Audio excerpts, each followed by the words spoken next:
ممكن التشافي من جروح الطفولة بس انا بقى ضد حتة بقى التشافي من جروح الطفولة. كلنا اتجرحنا ولغاية دلوقتي بنتجرح وهنتجرح.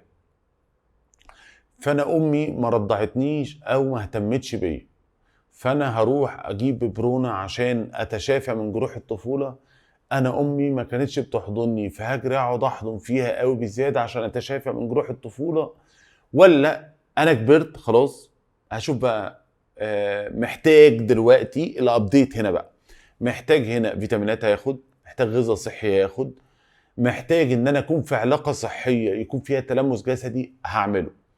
اما مش هقعد ادور على حد يعوضني اللي فات، وبعد ما يعوضني احس ان لسه ناقص، لان الطفل اللي جوايا طفل، اندفاعاته طفل، حواراته طفل، طفل ما بيشبعش، مش فاهم يعني ايه احتياجات، مش فاهم يعني ايه ساتسفاكشن للاحتياج، فاهم ان الاحتياج هو العوز، ملخبط بالاتنين، فقاعد عاوز عاوز عاوز وما بيشبعش.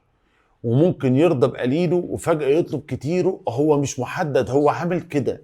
عارفة اللي هو بيت فيه عيال تلاقي العيال بتجري وبتتنطط مش منظمين، فأنا كشخص علاقتي بنفسي غير منظمة، مندفع. فأنا هنا ما عنديش السواء النفسي.